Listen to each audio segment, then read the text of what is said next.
एक बार फिर से स्वागत है आपका हमारे अपने चैनल मज़ेदार मैथ्स पर। आज हम class 10th real number chapter के तीसरा लेक्चर तक पहुंच गए हैं सर। आज जहां तक तुमको याद हो, हम लोग पिछलका लेक्चर में कुछ टॉपिक पर पहले से बात कर चुके हैं, जो कि है सर सारा डेफिनेशन वाला कहानी। जितना डेफिनेशन वाला कहानी था, नेचुरल नंबर से लेके रियल नंबर तक का सारा डेफिनेशन हम लोग कंप्लीट कर चुके हैं। थोड़ा बहुत उसी में हम लोग रिप्रेजेंटेशन पर बात किए थे कि डेसिमल रिप्रेजेंटेशन कैसा होता है रियल नंबर का, और बाकी पूरा डेफिनेशन तक ख़त्म करिए लिए थे। अब इस लेक्चर में हम लोग एगो नया टॉपिक पर बात करने वाले हैं, जिसका नाम है sir fundamental theorem of arithmetic. Topic का नाम जितना बड़ा है, असल में टॉपिक उतने आसान है। पुराना बचपन वाला कहानी का ही सिर्फ एगो नया सा हार्ड वाला नाम रख के दे दिया गया है, लेकिन बहुत आसान है, ज़्यादा टेंशन नहीं लेना है। ये टॉपिक को समझने के लिए तुमको एगो दूगो बात पहले से मालूम होना चाहिए। पहला बात कि प्राइम नंबर क्या होता है, दूसरा बात कंपोजिट नंबर, और तीसरा प्राइम फैक्टराइजेशन।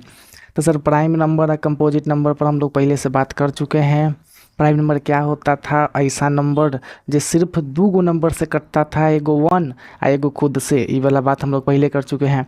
दूसरा कंपोजिट नंबर ऐसा नंबर जो दो गो से ज़्यादा नंबर से कटता था, एगो 1 एगो खुद से तो कटेगा, उसके अलावा भी किसी और से कट जाए।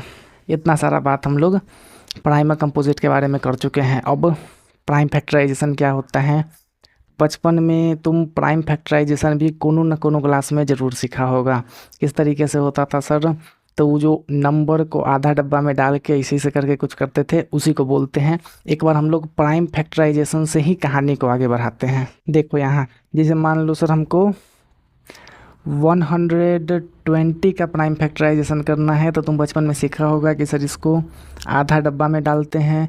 फिर उसके बाद ऐसा छोटा सा नंबर सोचते हैं प्राइम नंबर जिससे ई कटता हो, तो 2 से कटता है, तो हम लोग 2 से 6 बार में 12 जीरो का जीरो लगा देंगे। फिर उसके बाद इसको भी वही डब्बा में डालेंगे। फिर 60 भी 2 से कटता है 30 बार में। फिर उसके बाद 32 से कटता है 15 बार में। फिर 15 3 से कटता है 5 बार में। लास्ट में एगो प्राइम नंबर आ गया, तो प्राइम फैक्टराइजेशन को यहीं पे रोक देते थे। अब 120 को हम लोग लिख सकते हैं 2 इंटू 2 इंटू 2 इंटू 3 इंटू 5, यही हो जाएगा 120 का प्राइम फैक्टराइजेशन। तो ये कहानी हम लोग पहले बहुत बार सीख चुके हैं। प्राइम फैक्टराइजेशन मतलब सर ये डब्बा में जो हम लोग एक एक करके डिवाइड करते हैं, मतलब काटते हैं छोटा छोटा नंबर से, और लास्ट में एगो खुद कोई प्राइम आ जाता है तो हम लोग रोक देते हैं, इसी को प्राइम फैक्टराइजेशन बोलते थे। इसमें छोटा छोटा बात दूगो जो याद रखने वाला था सर, वो ये था कि हमेशा तुम सबसे छोटा प्राइम नंबर से शुरुआत करो। अगर यहाँ जो भी नंबर है उसको ऐसा नंबर से काटो ना जो सबसे छोटा प्राइम नंबर हो, जिससे कट जाता हो। अगर 2 से कट रहा है तो 2 से काटो। फिर उसके बाद अगर 3 से कट रहा है तो 3 से काटो। फिर 5 से काटो। फिर 7 से काटो। फिर 11 से काटो। और कभी भी 4 से 6 से 9 से ये सबसे नहीं काटना, काहे कि सर ये सब जो होता है वो प्राइम नंबर नहीं होता है। और दूसरा पॉइंट ये था कि जैसे ही ई काटते काटते लास्ट में एगो प्राइम नंबर आ जाए, तो यहीं पर डिवीजन को रोक दो, यहीं पर फैक्टराइजेशन को रोक दो। अब जो ये पूरा नंबर मिला है वही हो जाएगा ई नंबर का प्राइम फैक्टराइजेशन। ई दूगो छोटा छोटा बात था प्राइम फैक्टराइजेशन के बारे में, जिसको कि हमको सर ध्यान में रखना होता था जब भी कोनो नंबर के प्राइम फैक्टराइजेशन कर रहे हो। अब प्राइम फैक्टराइजेशन करने का एगो ट्री मेथड भी होता था। मेथड नहीं मतलब है तो यही काम, लेकिन उसमें खाली एगो ट्री बना के हम लोग प्राइम फैक्टराइजेशन करते थे। एक बार जल्दी जल्दी वो भी देख लो, फिर हम लोग चलेंगे अपना एक्चुअल टॉपिक पर। जैसे मान लो तुमको 120 का ही प्राइम फैक्टराइजेशन करना है, तो हम लोग क्या करते थे, 120 को सबसे पहले एगो पूरा डब्बा में लिखते थे। फिर उसके बाद इसके नीचे में 2 गो और डब्बा बनाते थे, और उसके बाद जिस तरीके से यहाँ 120 को 2 बार में काटे और 60 नीचे लिखे ना, यहाँ भी वही काम करना था। 120 को किससे काट रहे हैं, तो सर 2 से, तो 2 को यहाँ लिखो। जिस नंबर से काट रहे हैं उसको पहला डिब्बा में, और जो नंबर काट के आ रहा है, जो यहाँ 60 आ रहा है, उसको दूसर का डब्बा में लिखो। फिर अब यहाँ 60 को हम लोग 2 से काटे 30 बार में, तो फिर इस 60 के पास सेम इसी तरीके से 2 गो डब्बा बना दो। 60 को काट रहे हैं 2 से, तो यहाँ 2 डाल दो। सर कितना बार में कट रहा है, तो 60 कटेगा 2 से 30 बार में। फिर उसके बाद अब 30 को काटेंगे, तो फिर उसके बाद 30 के पास 2 गो डब्बा बना दो। 30 को 2 से काटेंगे 15 आएगा। और फिर उसके बाद E15 को फिर से हम काटेंगे सर 3 से, जिससे कि लास्ट में आ जाएगा 5। तो यहाँ 3 डाल दो, यहाँ 5 डाल दो। अब ये दोनों डब्बा में प्राइम नंबर आ गया, यानी कि सर जो लास्ट में बचा वो भी प्राइम बच गया, तो प्राइम फैक्टराइजेशन को यहीं रोक देंगे। अब क्या करेंगे, इधर जो साइड वाला सारा नंबर है ना, इस सारा नंबर को हम लोग इस तरीके से गुना में लिख देंगे, तो 120 का प्राइम फैक्टराइजेशन हो जाएगा। इस तरीके से हम लोग एक ट्री मेथड से, इसको हम लोग बोलते हैं डिवीजन मेथड, यानी डिवीजन मेथड और ट्री मेथड, दोनों मेथड से हम लोग किसी भी नंबर का प्राइम फैक्टराइजेशन बहुत आराम से कर सकते हैं। अब यहीं से तुम एक और बात याद रख के चलो, अगर हम तुमसे पूछे कि क्या हम प्राइम नंबर और कंपोजिट नंबर दोनों नंबर का प्राइम फैक्टराइजेशन कर सकते हैं कि नहीं कर सकते हैं, तो जो तुम्हारा जवाब होगा कि हाँ सर कर सकते हैं, जो कि गलत जवाब है। काहे कि कभी भी हम लोग प्राइम नंबर का प्राइम फैक्टराइजेशन नहीं कर सकते हैं, सिर्फ कंपोजिट नंबर का ही प्राइम फैक्टराइजेशन किया जा सकता है। जैसे देखो, अगर हम तुमसे कहते हैं एगो प्राइम नंबर ले लो, मान लो 11, अब बोलते हैं इसका करो प्राइम फैक्टराइजेशन, तो तुम क्या करेगा सर, इसको डालेगा आधा डब्बा में और सोचेगा कि इसको सबसे छोटा किससे काटे। तो 11 जो है सबसे छोटा किससे कटता है, तो सर चूँकि ही प्राइम नंबर है तो प्राइम नंबर खाली 1 से कटता है और खुद से कटता है। इसका मतलब है कि ई जो 11 है सीधे सीधे 11 से कटेगा और किसी से नहीं कटेगा। 11 से भी कटेगा एक बार में, तो तुम 11 को लिखेगा 11 इंटू 1। ई जो लिखा हुआ है ई 11 का प्राइम फैक्टराइजेशन नहीं है। काहे सर, काहे कि 11 तो प्राइम नंबर है, लेकिन 1 जो होता है वो प्राइम नंबर नहीं होता है। हम लोग भी बात कर चुके हैं पहले कि सर 1 ना होता है, वो ना तो कंपोजिट होता है और ना ही प्राइम होता है। इसका मतलब है कि हम लोग जो 11 का प्राइम फैक्टराइजेशन किए हैं उसमें ई तो प्राइम नंबर है ये नहीं है। तो प्राइम फैक्टराइजेशन में ऐसा नंबर आ जाए जो प्राइम ही नहीं हो तो प्राइम फैक्टराइजेशन हो नहीं सकता है। तो इससे हम लोग एक बात समझ गए कि हम लोग सिर्फ कंपोजिट नंबर का ही प्राइम फैक्टराइजेशन कर सकते हैं। अब प्राइम नंबर का प्राइम फैक्टराइजेशन नहीं किया जा सकता है, किया तो जा सकता है लेकिन उसमें प्राइम नंबर नहीं आएगा। ठीक है सर, इतना में कोई दिक्कत नहीं है। अब समझते हैं कि फंडामेंटल थ्योरम ऑफ अर्थमेटिक क्या होता है। लेकिन एक बार तुम इस सारा कहानी को छाप दो कि सर प्राइम फैक्टराइजेशन 2 तरीके से होता है और प्राइम फैक्टराइजेशन सिर्फ कंपोजिट नंबर का किया जा सकता है, प्राइम नंबर का नहीं किया जा सकता है। ये वाला बात हम यहाँ लिखे नहीं है, लेकिन तुम खुद से यहाँ लिख लेना कि हाँ सर ऐसा होता है। Fundamental theorem of arithmetic actually में ई है कुछ नहीं, सीधे सीधे अभी जो हम लोग प्राइम फैक्टराइजेशन पढ़े हैं उसी बात को बस इंग्लिश में नाम दिया गया है।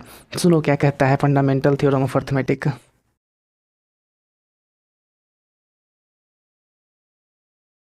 फंडामेंटल थ्योरम ऑफ अर्थमेटिक कहता है कि हम दुनिया के कोई भी कंपोजिट नंबर को कुछ प्राइम नंबर के प्रोडक्ट मतलब सर गुना में, कुछ प्राइम नंबर के गुना में लिख सकते हैं, जहाँ वो जो प्राइम नंबर का गुना होगा वो यूनिक होगा। यूनिक मतलब वही आगे बात करेंगे। और अगर उसके ऑर्डर को कंसीडर न किया जाए तब वो यूनिक होगा। इसका क्या मतलब है इस पर आगे बात करेंगे, लेकिन पूरा थ्योरम का क्या मतलब है। थ्योरम का मतलब है कि सर किसी भी कंपोजिट नंबर को हम कुछ प्राइम नंबर के गुना में लिख सकते हैं, बस ये बात बोलता है फंडामेंटल थ्योरम ऑफ अर्थमेटिक। और साथ में कुछ कंडीशन है। सर ये बात अभी हम लोग देख चुके हैं कि हाँ ये सही बात है। कोनो नंबर रहे, कोनो कंपोजिट नंबर रहे ना, तो हम उसको कुछ प्राइम नंबर के गुना में बहुत आराम से लिख सकते हैं। कैसे, तो सर उसका प्राइम फैक्टराइजेशन करके। अब बस यही बात बोलता है हमारा फंडामेंटल थ्योरम ऑफ अर्थमेटिक। अब बात रहा कि सर ये यूनिक क्या है, ऑर्डर नॉट बी कंसीडर क्या है। तो इसका मतलब है, जैसे मान लो हम फिर से वही 120 वाला एग्जाम्पल लेते हैं। जैसे 120 को हम लोग ई कुछ प्राइम नंबर में लिख सकते हैं। अब यूनिक का मतलब होता है इकलौता। कहने का मतलब है ना कि ई जो प्राइम फैक्टराइजेशन है 120 के लिए, ई इकलौता प्राइम फैक्टराइजेशन है, यानी दुनिया में और कोई प्राइम फैक्टराइजेशन नहीं होगा जिससे ना हम 120 को रिप्रेजेंट कर सके। एक्चुअली सही भी बात है कि अगर मान लो हम इन्हीं नंबर में एक आध गो नंबर और ऐड कर देते हैं, एगो 2 ला देते हैं या एगो 3 ला देते हैं, या फिर एक आध गो 2 हटा देते हैं या 3 हटा देते हैं, तो क्या इस सब को वापस से गुना करके 120 आ पाएगा? तो जवाब है सर नहीं आ पाएगा। अगर इसमें कुछ भी चेंज हुआ तो 120 नहीं आ पाएगा। यानी कि ई जो प्राइम फैक्टराइजेशन है वो 120 के लिए इकलौता प्राइम फैक्टराइजेशन है। इसके बाद और कोई प्राइम फैक्टराइजेशन नहीं होगा जो कि 120 के लिए लिखा जा सके। बस यही मतलब है इस यूनिक का। यूनिक मतलब है सर कि ई इकलौता होगा, दुनिया में और कोई नहीं होगा जो 120 के लिए लिखल जा सके। और साथ में ऑर्डर नॉट बी कंसीडर, मतलब सर इसका ऑर्डर पर ध्यान नहीं देना है। मतलब है कि मान लो कल हो गए तुम ऐसा बोलेगा कि सर 2 × 2 × 5 × 3 × 2, आप इसी चीज़ को ऐसा लिखिए, ई 5 और 3 को पहले ला दीजिए, 2 को बाद में भेजिए। कहेगा कि सर देखिए हम 120 को कुछ प्राइम नंबर के गुना में लिख दिए जहाँ ई अलग है, ई अलग है, यानी आप जो बोले थे कि ई चीज़ एकलौता है, ई गलत साबित हो गया। यहाँ हमको 2 गो मिल गया जो कि गलत है। काहे कि सर एक्चुअली बोला गया है यहाँ कि ऑर्डर पर ध्यान नहीं देना है। यानी अगर तुम एक आध गो नंबर को इधर उधर कर देता है या पूरा ही इधर उधर कर देता है नंबर को, तब भी दोनों को सेम ही माना जाएगा। ऐसा नहीं कहा जाएगा कि सर ई अलग है ई अलग है। ई बात है हमारे ऑर्डर नॉट बी कंसीडर के।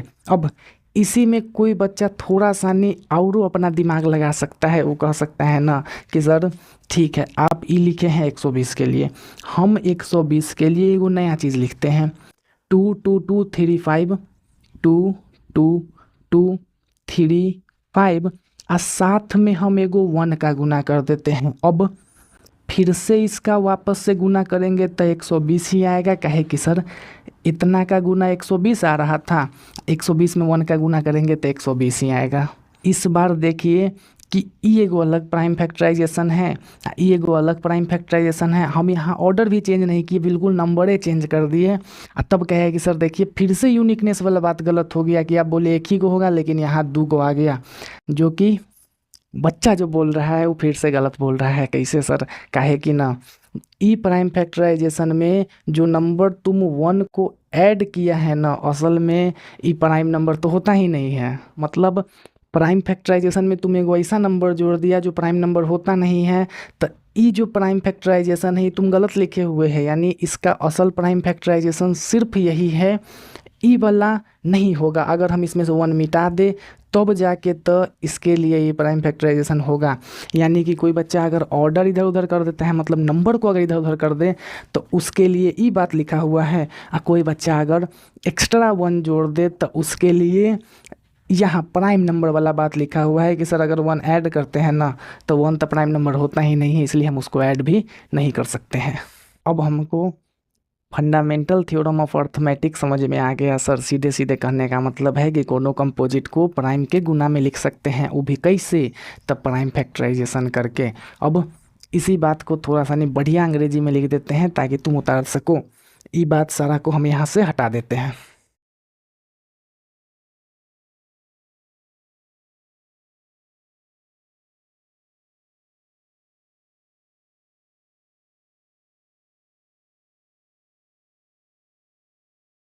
Fundamental theorem of arithmetic state that any composite number can be uniquely represented by product of some prime number where the order of prime number is immaterial। यानी कि किसी भी composite number को sir हम uniquely represent कर सकते हैं कुछ प्राइम नंबर के गुना में, जहाँ प्राइम नंबर का जो ऑर्डर होगा वो इमटेरियल होगा।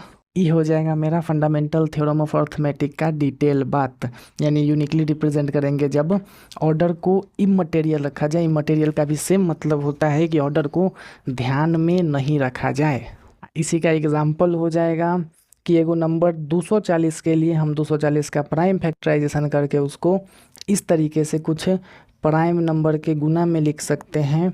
और यहाँ जो पूरा बात लिखा हुआ है वो प्राइम के प्रोडक्ट में हम लिखेंगे कैसे, तो उसका तरीका भी तुम लिख लेना कि how right in product of prime, मतलब सर प्राइम के प्रोडक्ट में कैसे लिखेंगे, तो जवाब है बाई प्राइम फैक्टराइजेशन, यानी कि सर प्राइम फैक्टराइजेशन करके हम ही काम करेंगे। इस बात को भी याद रखना। अब थोड़ा सा कहानी सर था छोटा लेकिन थोड़ा सा लंबा हो गया, कोई बात नहीं सर, डिटेल में समझ में आ गया। अब इसके बाद यहाँ से सिर्फ तुम एक बात याद रखो, लेकिन उससे पहले एक बार जल्दी से इसको छाप लो कि यहाँ पर क्या क्या बात लिखा हुआ है। अब यहाँ से सिर्फ तुम एक बात याद रखो, क्या सर, कि फंडामेंटल थ्योरम ऑफ अर्थमेटिक का सिर्फ एक मतलब होता है, वो होता है सर प्राइम फैक्टराइजेशन, उसके अलावा कुछ भी नहीं है। बाकी हाँ, कोई अगर हमसे कहेगा कि बताओ डिफिनीशन क्या होता है या बताओ कि फंडामेंटल थ्योरम क्या कहता है, तब हम ये सारा कहानी लिखेंगे। नहीं तो आज के बाद हम सिर्फ इतना मन में बात याद रखेंगे कि फंडामेंटल थ्योरम ऑफ अर्थमेटिक का सीधा मतलब है प्राइम फैक्टराइजेशन। अब यहाँ के बाद ना यही प्राइम फैक्टराइजेशन का इस्तेमाल करके एचसीएफ कैसे निकालते हैं, एलसीएम कैसे निकालते हैं, एचसीएफ एलसीएम में रिलेशन क्या होता है, और भी बहुत सारा कहानी है जो सीधा सीधा यहाँ से कनेक्शन रखता है। तो अभी तो सर इतना छोटा सा कहानी ही ज़्यादा बड़ा हो गया है, तो इसको अभी यहीं पर रोक देते हैं कहानी को। अब फिर हम लोग अगले लेक्चर में ही देखेंगे कि फंडामेंटल थ्योरम ऑफ अर्थमेटिक यानी कि प्राइम फैक्टराइजेशन से एचसीएफ कैसे निकालेंगे, एलसीएम कैसे निकालेंगे, ये फैक्टर मल्टीपल क्या होता है, एचसीएफ एलसीएम का एक्चुअली फील वाला मतलब क्या होता है, कि मतलब एचसीएफ एलसीएम फील कैसे आता है। मैथ में बहुत कम चीज़ फील आता है, तो हम लोग एचसीएफ एलसीएम भी देख लेंगे। तब उसके बाद हम लोग चलेंगे टाइप वाइज सवाल पर कि टॉपिक से बेस्ड, टॉपिक से रिलेटेड कौन कौन सा डिफरेंट टाइप का सवाल हम लोग को सीखना है। तो आज की कहानी को यहीं पर ख़त्म करते हैं, इससे ज़्यादा सर बहुत ज़्यादा हो जाएगा, इसीलिए कहानी ख़त्म करते हैं। मिलते हैं अगले लेक्चर में, तब तक के लिए जय हिंद।